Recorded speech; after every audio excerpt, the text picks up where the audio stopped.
This is the On the Touchline podcast. I'm your host, Jason Broadwater. Welcome to the show.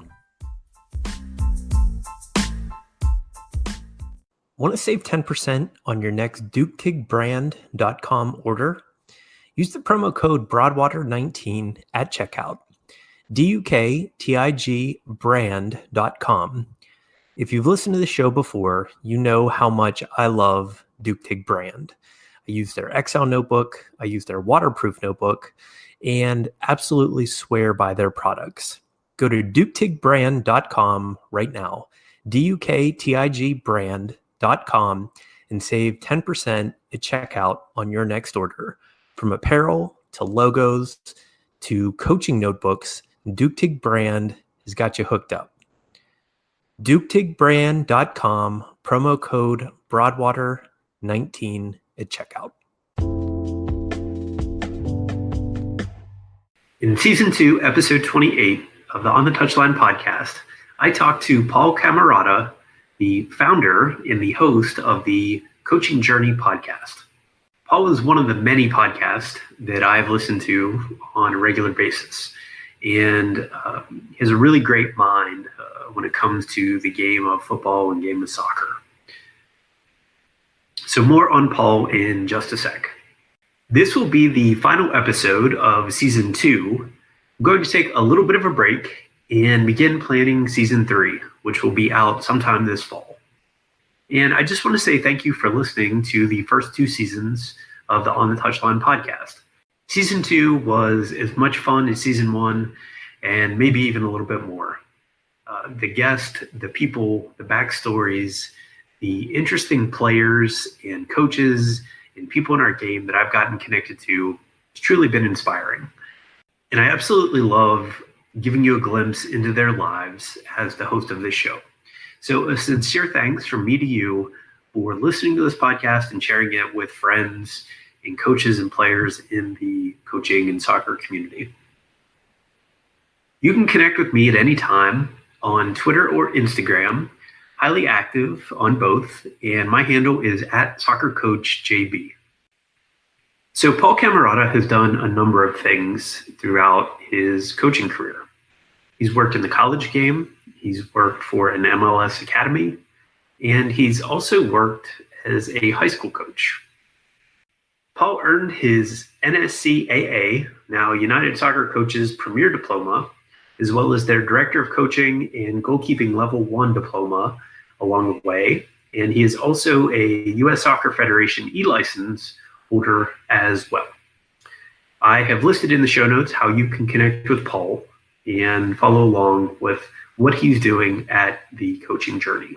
I hope you enjoy episode 28 of season 2 of the On the Touchline podcast and my conversation with Paul Cammarata.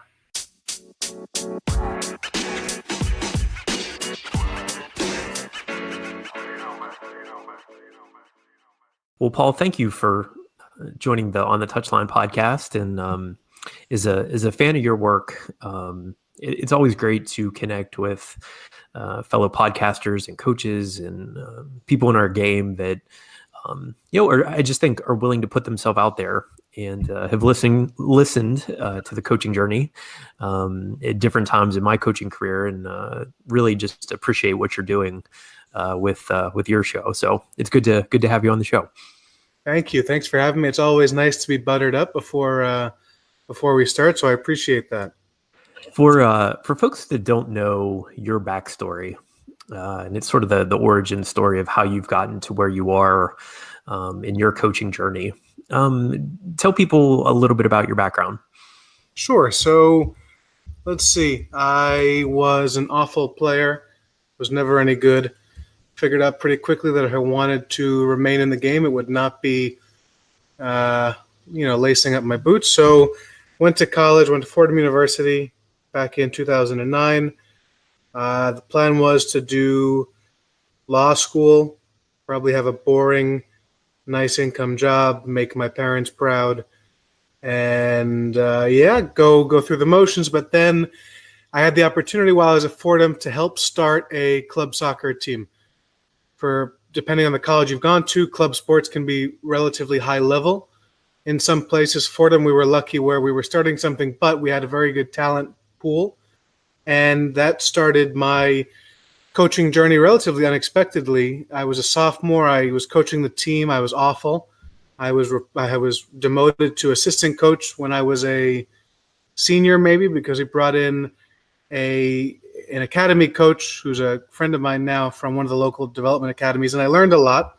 And it was actually, now that we're in the Women's World Cup when we're recording this, it was watching Pia Sundhage coach the U.S. women's national team, and the national anthem was going on.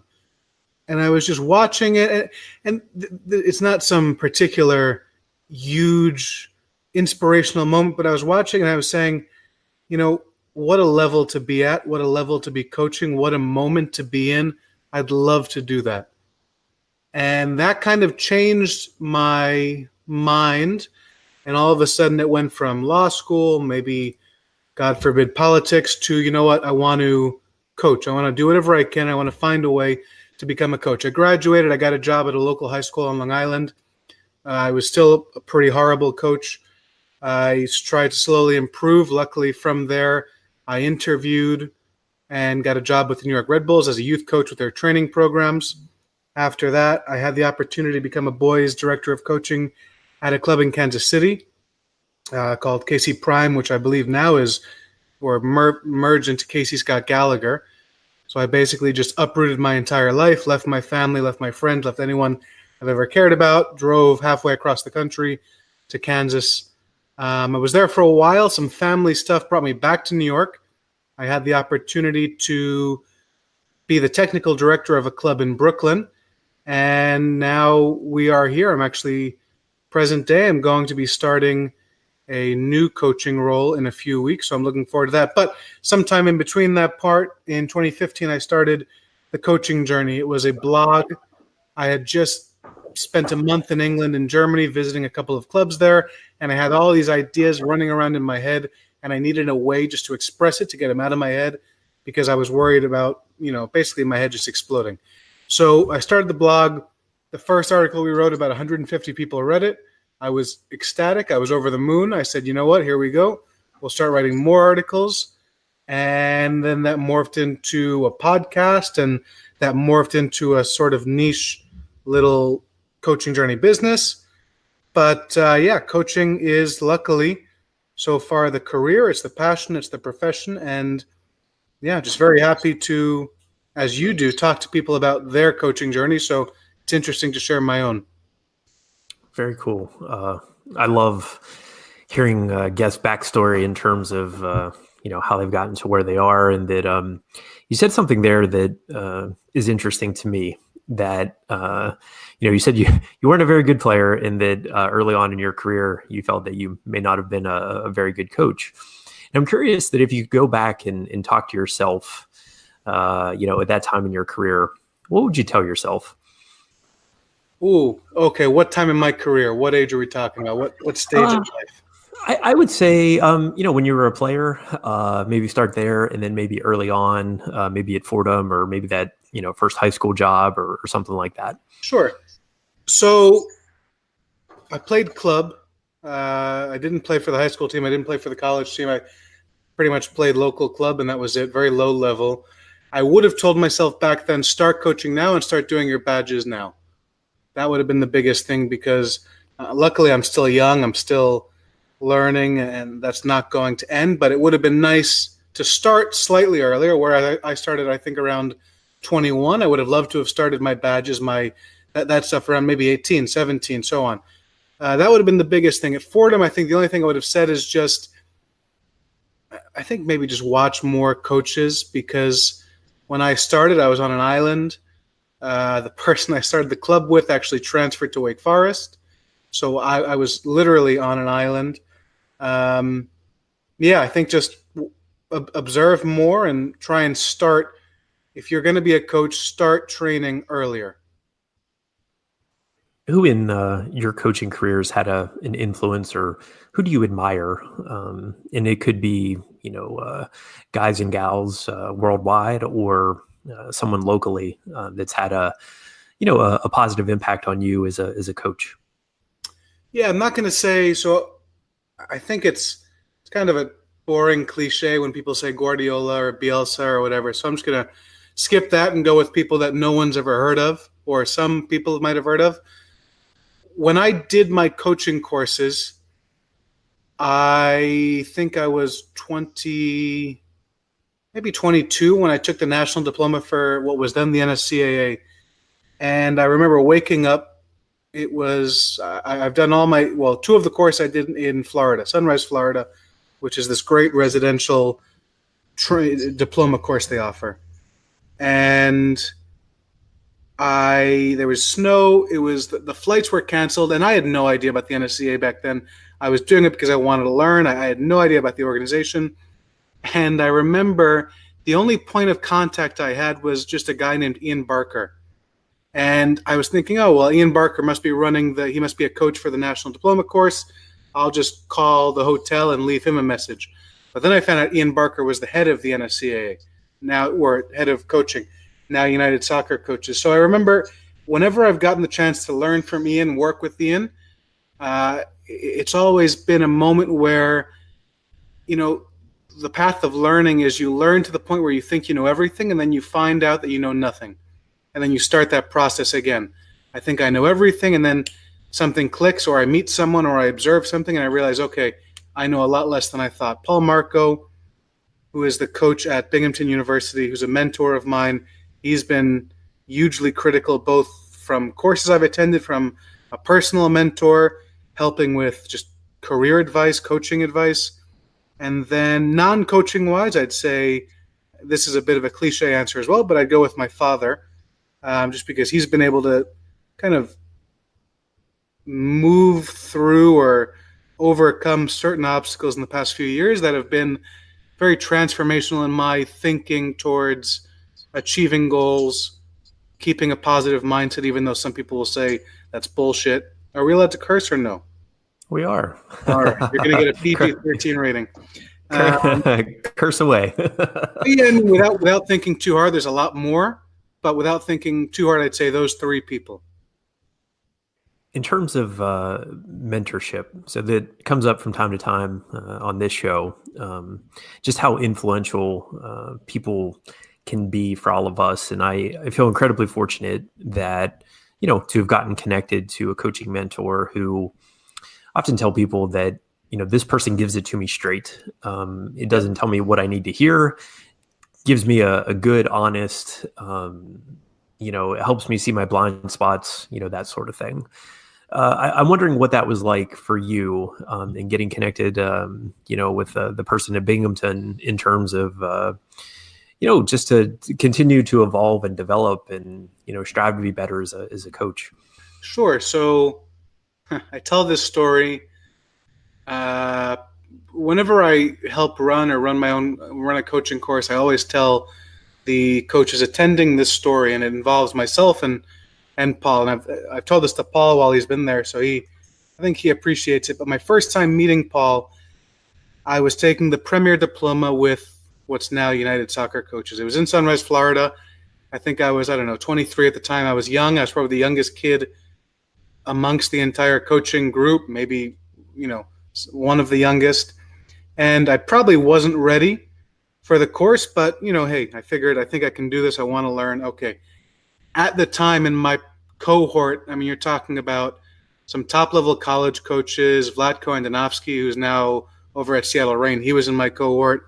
Top coaches, good people. And then there's, Joey Bag of Balls, Paul Cammarata from New York, a young, naive 22, 23-year-old idiot, basically. And so I remember I was about to run my practice coaching course, and everyone's talking about the instructor, saying, yeah, oh, this guy is great to have. This person's great to have. Paul Marco, he can be a real stickler. He can be very polarizing. Some people like him. Some people don't. He's very tough, very hard. So I'm about to run my first practice coaching event. And for anyone who's taken the course in Sunrise, it happens at the cricket ground, which is this nice cricket stadium. There's like 10 different fields they use. Over 100 coaches from the National, Advanced, and the Premier are doing it at the same time. So I start the session. It's about switching the point of the attack in the final third. And I have the balls where I want them. I have the setup how I want it. We're starting it quickly. We're going through it. Bing, bang, boom. And within about, 3-4 minutes, Paul comes in and just says, stop. And I say, okay, I don't vocalize this in my head. I'm thinking, okay. And he goes, you're missing the point. And I'm thinking, okay, shit. He goes, your balls are where you need them. Fine. You've got the numbers you need. Fine. You're missing the point. Start it further back. Okay, fine. So I start it further back. I get through the coaching, 10 minutes, however long it is. And for anyone who's taken one of these courses, after you do your practice coaching, you get pulled aside and the staff coach gives you feedback, usually next to the field. So I'll paint the picture. We're in this large cricket stadium. You have to walk through a tunnel to get in.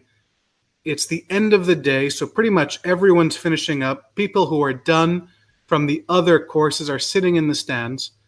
And I finish my coaching, and Paul says, okay, follow me. So I figure we're going to go to the side of the field, and we walk past the side of the field. So I'm thinking, okay, where are we going now? Maybe we'll go into the seats. It's hot out. Maybe we'll sit down. We'll have a chat. And we go past the seats into the tunnel. And so I'm thinking, okay, well, we're getting close to the exit. So either he's ordered me an Uber and he's sending me back to New York, or something's going to happen. So we leave the stadium, and I'm thinking, oh, man, I'm about to get absolutely destroyed. And he looks at me, and the first thing out of his mouth was, I'm going to tell you something I don't tell many people. And I'm thinking, okay, this could go one specific way. And he basically pauses and he says, but I'm thinking about this now. This is going to sound quite, self-praising, but I'm not trying to be. He basically looked at me and said, I don't say this to many people, but I think you're capable of coaching at a much higher level than most. But I think you did this course too early and you aren't ready for it yet. And I stopped and I thought, okay, well, my first question was actually, well, do you think I'm going to fail the course? He said, no, you're not going to fail. But, maybe you did a little too early. And from that moment, we started talking, and he was telling me, look, there's this resource, there's this person, there's this online group that I'm a part of. I think you'd love it. You'd be a good fit for it. And from that moment, we just connected where he was willing to cut through the bullshit. He was willing to cut a straight line right to what he wanted to say. He wasn't going to sugarcoat things. And to this day, if I need advice, if I have an issue, if I'm looking for maybe a new job, he's going to tell me, he's going to give me the real advice. Maybe not sometimes what I perceive as the best advice, but he's going to give me honest, real advice. And luckily, that relationship has continued where, whenever I'm up in Binghamton, we'll try and meet. Whenever he's down here, we'll try and meet. We talk occasionally, but he's definitely been a transformational figure in my coaching because of the way he coaches, the knowledge he has. It's shown me a new level to aspire to reach. So that's been a big thing for me. I was a bit verbose, but bear with me. I love that story. That the oh shit moment of it's exactly how you described it, Paul. That you're going for this walk and kind of wondering where it's going to lead, and had a similar moment on a much smaller scale. Have been doing some United Soccer or U.S. Soccer Federation coaching licensing, and just finished up one of their licenses, and was talking to my evaluator, and had called him. I had a question about something, and he told me, he goes, your field session for the first weekend, he goes, you did really well. I said, I was actually almost surprised because I certainly didn't feel like it went very well. And, it's one of those moments where kind of what you're expecting, sort of the doom and gloom. And then what they actually tell you is almost 180 degrees opposite. So it's a fantastic story. You know what, though? I will say, and not to get, I'm getting on my high horse, but not trying to do it purposefully. I've noticed a trend where every oh shit moment has led to something better, or has led to me jump starting again my learning process, my development process. I mean, I remember when I went to Kansas City, I had left the Red Bulls. I was a, I don't know, brash, however you term you'd like to use it, New Yorker. And I wasn't used to Midwest attitudes or Midwest life. And I remember there came a point a few weeks into my job where I was just told, look, it doesn't, this is also a cliche that people say, but it doesn't matter what you know. It matters what people think of you, if they respect you, because if they respect you, then they're going to learn from you. And that was a big learning moment where every time in my career where I've had this pause, hold on a second, you're not doing a good job, or you're making a mistake, or hey, something's going wrong, and I've had that stop moment, then it's really helped me look, reflect, and learn a lot more than I would have if someone didn't stop me. If I just kept doing the same thing over and over again, thinking it was success where it was failure. How do you envision the game being played, and maybe what is your coaching philosophy, or kind of what do you want to see happen during a match? When you ask that question to people, how many people say just the usual possession, control the ball, blah, blah, blah, Barcelona stuff, percentage-wise? Over 50%? Yeah, it's probably over 50, yeah. Over 70%? Yeah, probably in that ballpark, yeah. All right, so I guess I won't give that answer. I think it's okay if you did. I mean, everyone does, right? Everyone wants to play beautiful, positional, possession-oriented soccer. Okay, that's great. If you ask me my philosophy, it's that I want to be able to utilize my individual and collective groupings to the best possible aspect. I want to be able to maximize every player's ability in order to maximize the collective. So, everyone wants to play a certain style, but I think at the same time, part of your makeup, part of your individual profile is going to decide some of your style, not necessarily all of it, but some of it. So when people say, what kind of way do you want to play? I want to play in a way that maximizes the individuals I have to improve the collective group. That's without thinking too hard on it. The BS easy answer is I want to control the ball and press high up the field and play like Guardiola and Bielsa. But the real answer is the former. What when you're leading a team, take me through what you're like at a training session or during a match. From your body language to what you're saying. What is your engagement as a coach? What does that look like for someone that might be listening to this? Yeah, that's a good question. I think, for better or for worse, I think this might sound weird, but I am simultaneously intense and jovial. So just in my everyday life, I mean, just as a normal person, I think I am a rather intense person, not in the sense of I'm a big muscular guy with roid rage, but just in the sense of when I'm doing something, I'm focused on it, and I really put all my eggs in that basket. I'm focused. I'm obsessive about the performance. I'm obsessive about what it is I'm doing. And jovial in the sense that I love to have fun. I love to laugh. I love to joke around. I like to make jokes. I like to be sometimes the butt of the joke.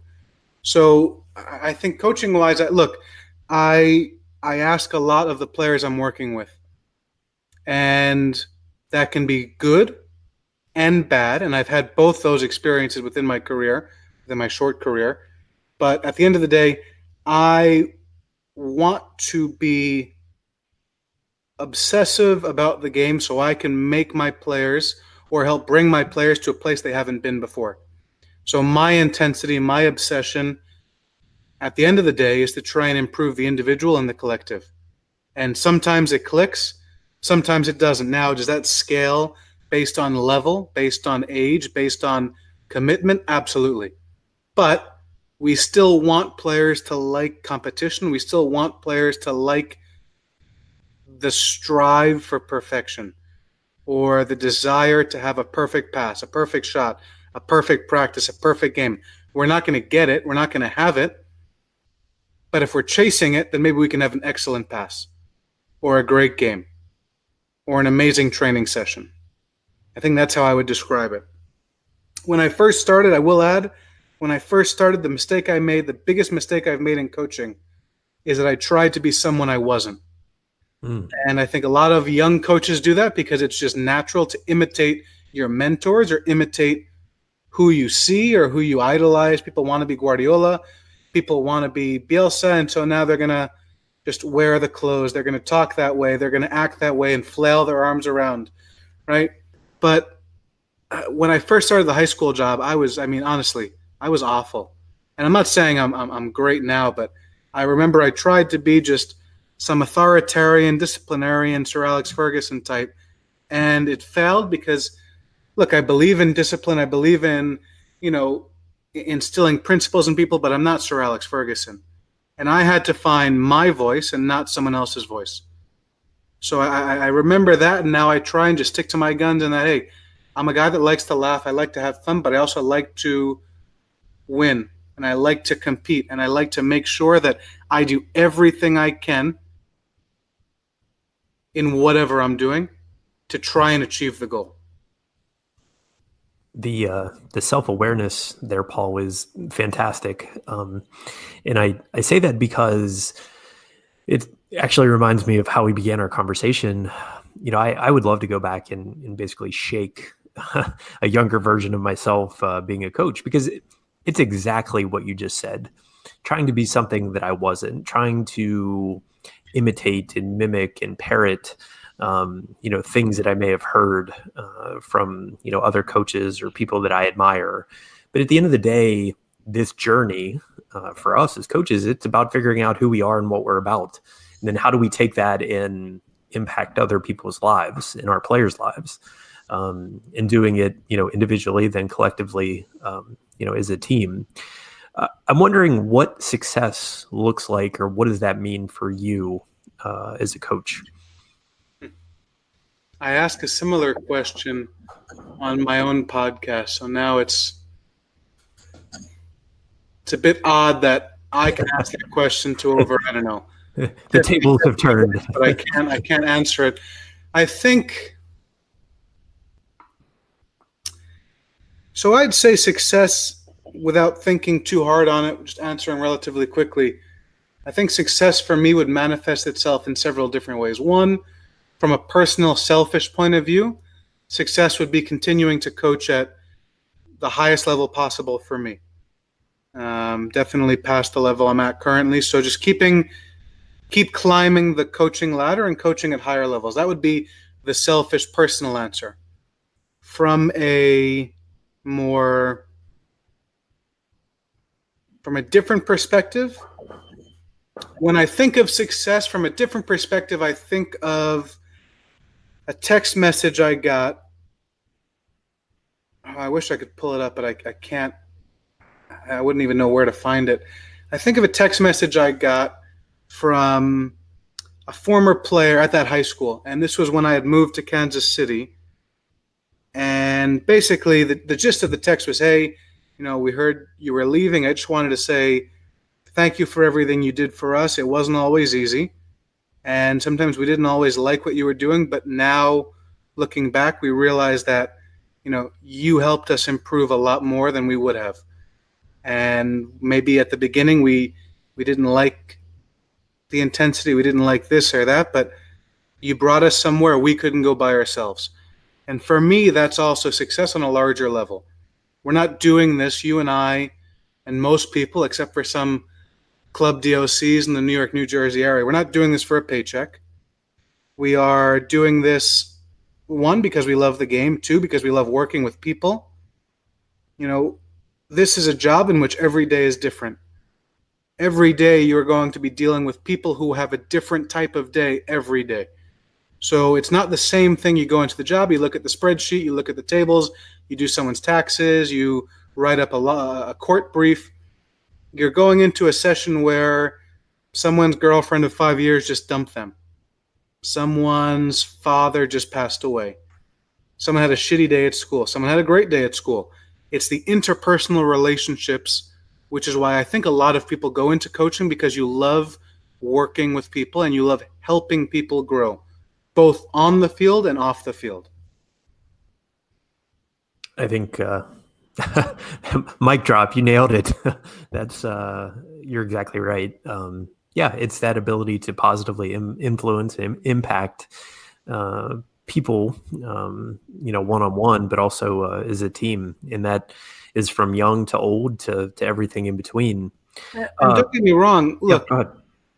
I think I'm very upfront. I'm very frank. I'm honest. I don't like when people BS. I think it's just it just drives me crazy. And I know it's hurting me at times, because sometimes I'm a little too honest. But when people, there is the selfish aspect of, hey, I'm in coaching because I like to win, and I want to coach at higher levels, and I'd love to coach professionally, or I'd love to coach for this level or that level. People who don't say that are lying 9 times out of 10.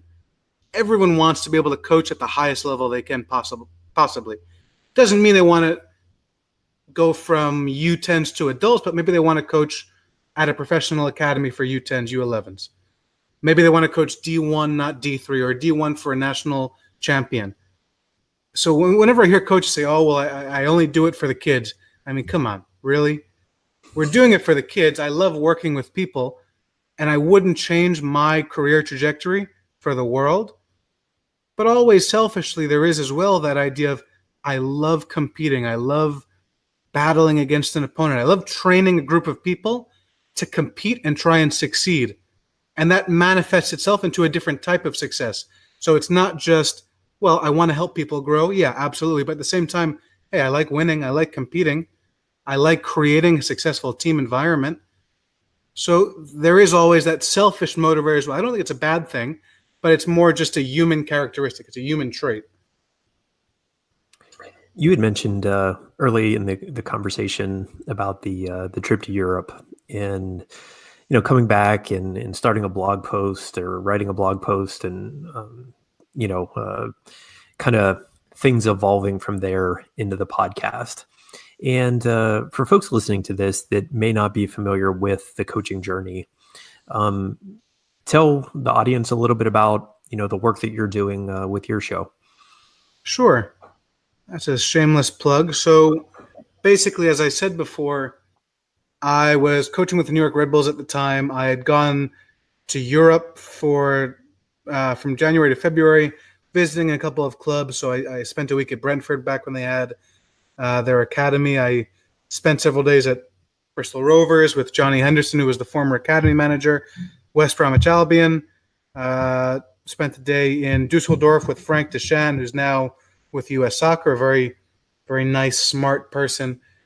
And I got back and I had these ideas, and then something Alexi Lawless had said, and I don't really like just speaking his name into existence, but something he had said kind of had this idea in my head, and he was talking about something myopic, like how can you judge a league on quality? It's all subjective, which ultimately is BS.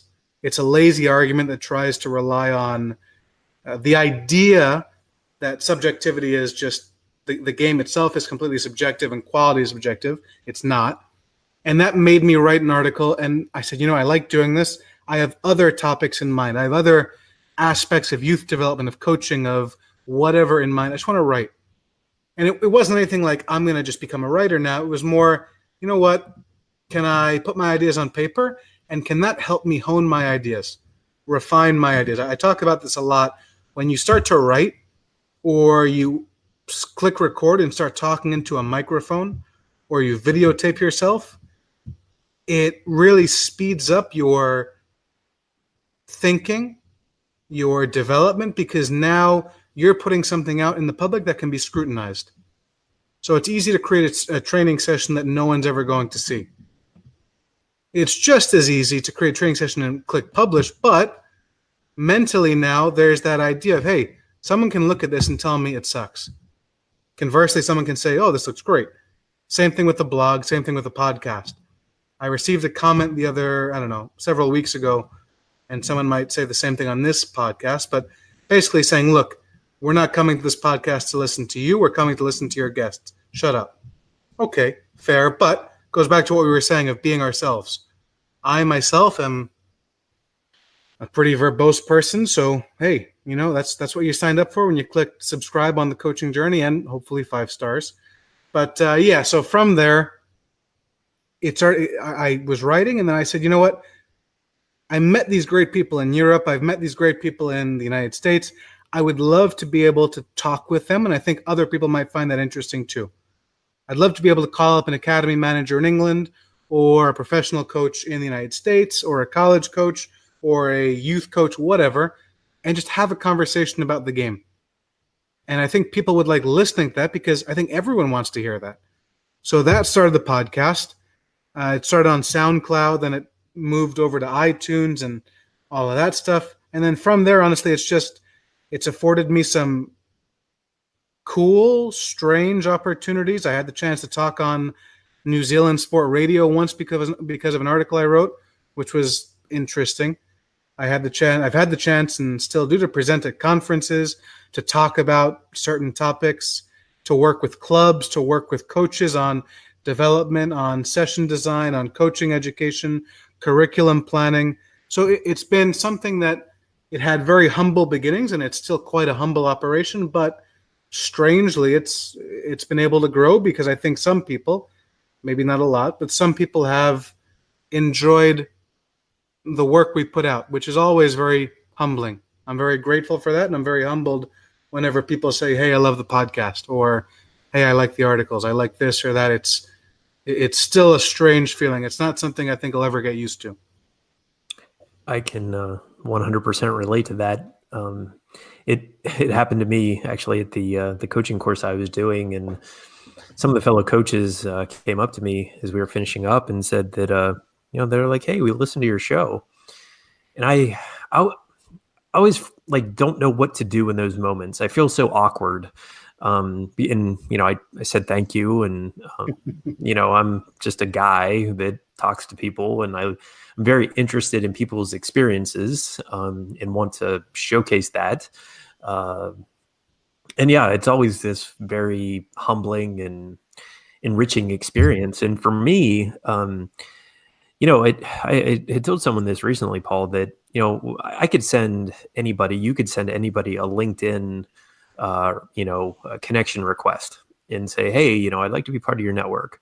That feels incredibly impersonal to me. Whereas this feels more authentic. This feels more real. And to have a chance to have conversations with people that, people that I admire their work, people that I just think are interesting people. And, it goes back to this whole idea of putting yourself out there. It's terrifying. Yeah. Anytime that I did this last night when I was editing a podcast that came out today, you hit publish and you go, oh, Jesus, let's see how this one goes.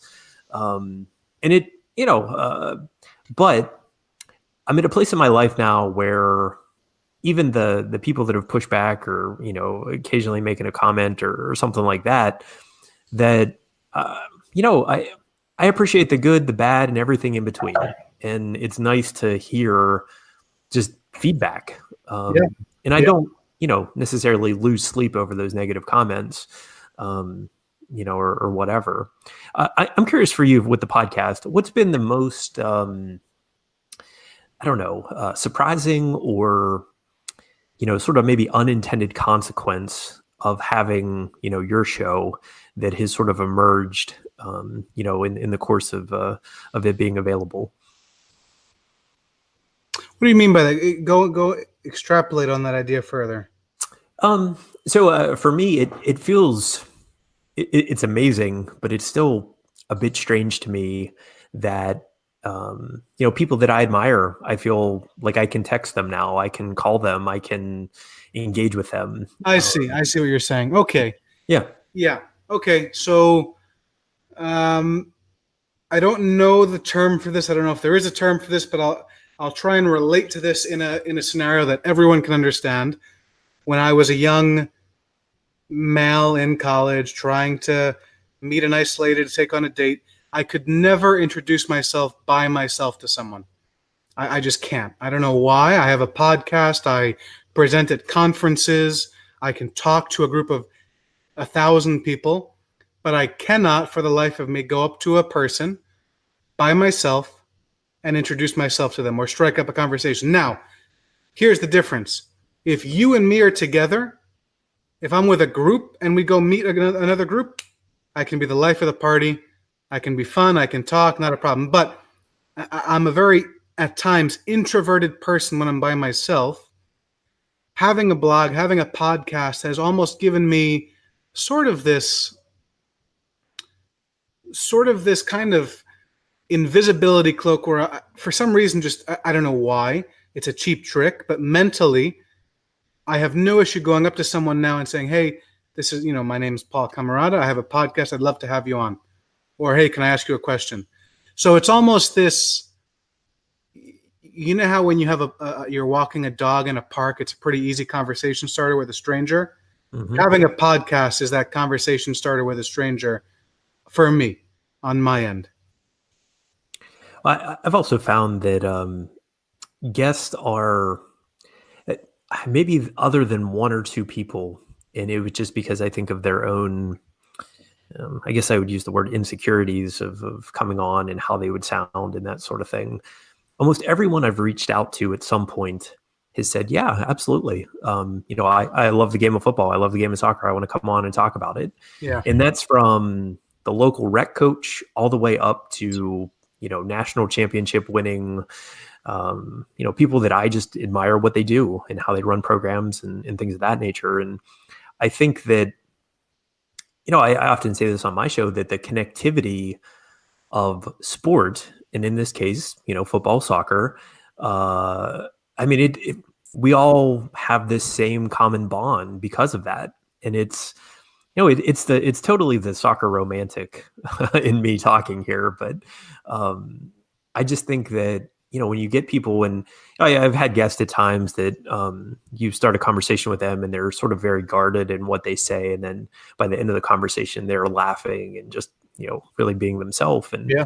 I often tell them, I'm like, look, this is not an interrogation. Like, I'm not the police. I'm not trying to get, like, where were you on this night at this time? I just want to talk to you about your experiences and that sort of thing. And I think once people realize that, they've always been very willing to engage and just be themselves. And, and it goes back to your point. I mean, don't fake it, right? Just be who you are and be proud of that. So, yeah, you have to be authentic, and you have to realize that being authentic is going to rub some people the wrong way, mm-hmm. Right? There's just, you don't have to, not everyone has to like you, and you shouldn't pander to make everyone like you. It's something that I think not enough people are comfortable with the fact that some people just aren't going to like you, and you're not going to like some people. That's not the blank check to be disrespectful or mean or whatever, but you have to be yourself. You have to be comfortable in your own skin, and you have to be comfortable in who you are as a person. Some people, for example, when I was living in Kansas City, people over there really weren't very upfront. They weren't very frank. If they tried your apple pie and they hated your apple pie, they'd tell you, hey, that was good apple pie. But that's just who they are. They're just being them. If I try apple pie that sucks, I'm going to tell you, you know what? Maybe let's try cheesecake next time. Because that's who I am as a person. Just honest, upfront. And I want people to be this. I want people to be honest with me. I love New York City because if I'm in someone's way, they're going to tell me to get the F out of their way. If I'm walking in Manhattan. That's nice because now I know where I stand with that person, quite literally in front of them. But it's so important. You have to be authentic. You have to be comfortable being you. And I think luckily, the people I've met, most of them are authentic. There's some people I've met who they're one thing. Social media is huge for this, but they're one thing on social media. They're another in real life. And I don't know, it just drives me crazy. I want to be the same person you hear on the podcast as you see in person. I might be slightly more funny in person, but I still want to be me. I want to be Paul if you meet me at the field or if you listen to the Coaching Journey podcast. I feel the same way. And I always like when people say I'm more good looking in person than I am when they see my picture. No, bad joke time.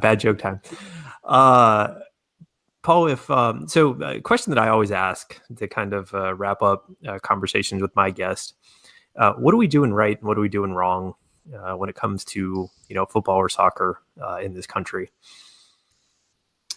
That's a great question. One that I am not anywhere near smart enough to answer, but I will try. What aren't we? Let's start with the negatives. I think that's slightly easier to identify. I think some people might instantly turn off once I say this, but it's important. I think the fact that we do soccer backwards in this country is a huge hindrance. It's a huge deterrent. In pretty much every aspect of U.S. business, monopolies are frowned upon. For some reason, sports are exempt from that.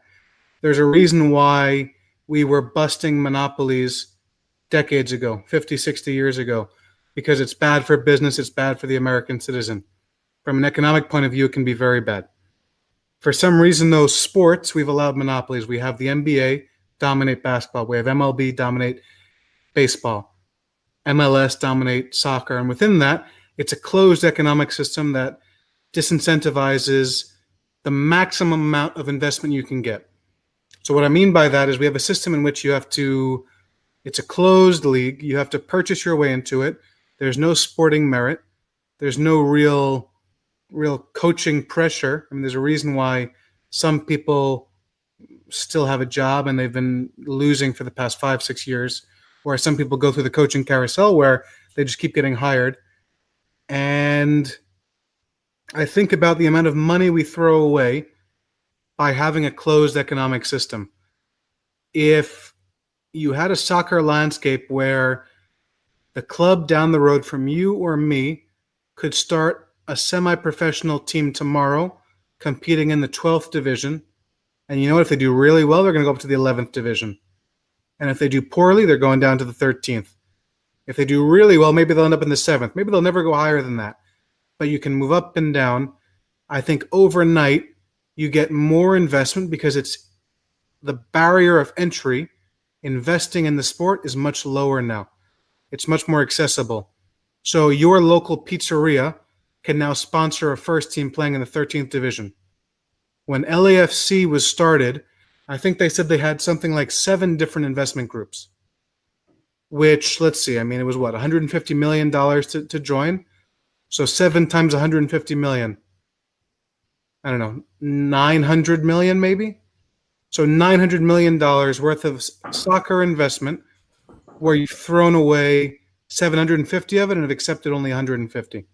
I think that's a huge issue. I think some people don't think it is. They just don't care about it, which, hey, look, I'm not gonna tell people what they should care about. I'm not gonna force them to think about that. But if you ask me, I would say having a closed system is a huge deterrent and hindrance and inhibits our ability to maximize our development on and off the field. I think from an economic point of view, from a sociological point of view, that is the linchpin with everything. You can disagree. Some people will, but that's my opinion. What do we do well? Can all be doom and gloom. So what do we do well? I think that we do have some very motivated people, some very intelligent people wanting to change the soccer landscape for the better. And they're not doing this because it's a business. What I mean by that is I see enough people on social media who promote a message online, but then don't disclose the financial side, the money they're making, the profit incentive they have to disclose certain messages. It's easy to promote something when you're making thousands of dollars, tens of thousands of dollars off of it. There are other people, I think, who many people might not even know about in this country who are trying to do the right thing. Now, sometimes they're stopped by red tape. Sometimes they're stopped by, say, for example, U.S. soccer, which articles are coming out now about. But you have some amazing coach educators. You have some amazing directors. You have some amazing coaches, some amazing scouts who are genuinely in it for the right reasons, who are genuinely in it to help the country, to help the players, to help the coaches. That for me is an inspiring thing because it makes me want to get to that level too and give back. When we're talking earlier about mentors, the help Paul Marco has given me, the help, even just from my father, the help from other coaches, other people I've worked with, that inspires me to try and be that for someone else. So I think it's important for us to realize there's a lot of just bad actors, bad people in the sport, but hey, that's in literally every business. It's in every industry. But for every 10 bad apples, there's 1,000 good ones who don't necessarily get the credit or no one really knows about. There are coaches out there who are volunteering their time just because they want their kid to keep playing soccer. That's an amazing thing. No one's ever going to talk about that coach. They're going to talk about, whoever, Bruce Arena. But there's so many good, honest people out there doing a good job, doing the best they can, that I think that gives me hope. That we still have genuine coaches out there who are in this for the right reasons. And I don't see that dwindling. I see more and more people coming out, fighting for what's right, trying to do the right thing, and trying to be the best coach they can be. And as that groundswell keeps kind of going and going, eventually it's going to reach a breaking point, and I think we are going to see some lasting change, hopefully for the better, in the United States. I think that's a damn good answer. Very just well thought out and well formulated response to that question, Paul. I loved it. If folks want to follow along with what you're doing and in the coaching journey, how can they connect with you? Sure, thank you. So on Twitter, you can follow at The Coach Journey. So The Coach Journey. On there, it also links to my personal Twitter account, which you don't have any interest in following, but hey, if you're interested, it's there. On Facebook, you can find us at The Coaching Journey. If you go on to iTunes or Stitcher or pretty much any podcast app, if you search The Coaching Journey on iTunes or Stitcher, the podcast will come up. I think we're on Instagram, but I don't use that as much. So anyone interested in talking, anyone interested in what we have to say, or just trying the podcast out, please feel free. Just The Coaching Journey. If you put that in Google, it'll bring you to pretty much any relevant links. Thecoachingjourney.org is the website, which contains the blog, the podcast, everything just all into one. But we would love to have you listen. We would love to have you read, share your thoughts, share your feedback, criticism, anything. And as I like to say, together we're going to help grow the game. So it's a collective effort, and it's one in which we need others to join us. Can't thank you enough, Paul, for coming on the latest episode of the On the Touchline podcast. And you're absolutely right, man. It takes all of us rowing in the same direction to move this needle for the game that we all love, especially here in the States. And wish you a whole lot of success with the coaching journey and your own new coaching journey that will be starting here soon. And really appreciate your time. Jason, listen, I really appreciate it. Thank you for having me on. For anyone listening, if I was a little too wordy or too talkative, I apologize, but I'm always appreciative when I have the opportunity to talk, to speak, and just share my thoughts for whatever they're worth. So, Jason, really thank you for what you're doing. Thank you for the podcast you're putting out, because as I've told John Pronich this, and I'll tell you, I don't think people know kind of the work it takes to put out a podcast consistently. Mm-hmm. And it's something I struggle with, because we do go through seasons where we don't have a new episode, but what you're able to do, what John's able to do, what I try to do, just putting out content, episodes, interviews every week. John does it twice a week. I mean, it is so difficult, but it's something that makes me very appreciative, because I recognize the work you guys are doing, and it's very cool. So thank you for that. Feelings mutual on that one, Paul. Because exactly, I remember listening to your show and thinking, gosh, and same with John, that I could see myself maybe venturing into this territory someday, and then started it last December, and exactly, there's a lot involved to making this go, and but it's enjoyable, and I wouldn't trade that, and I think it's just another some value added, hopefully, to listeners and people in our community, besides coaching courses or networking with coaches in person, or mentorship or whatever. It's just sort of one more thing that they can do. So, but Paul, thank you again for your time, and would welcome back anytime you'd like. Thank you, Jason.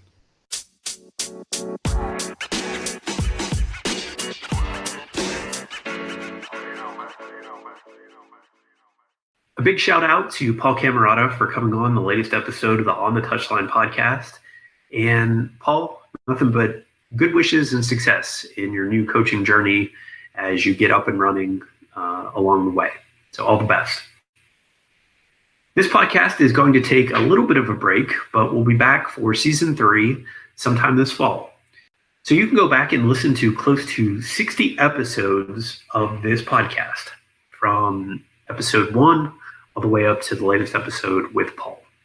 And they're all available in the show notes of how to get to the website that houses every episode from the podcast.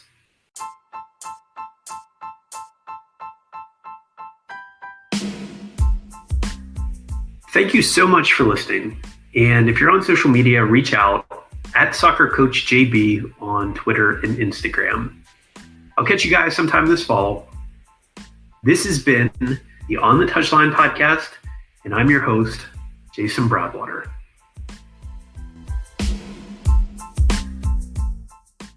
The podcast you just heard was made using Anchor. Ever thought about making your own podcast? Anchor makes it really easy for anyone to get started. It's a one-stop shop for recording, hosting, and distributing podcasts. Best of all, it's 100% free. Sign up now at anchor.fm/new. That's anchor.fm/new to get started.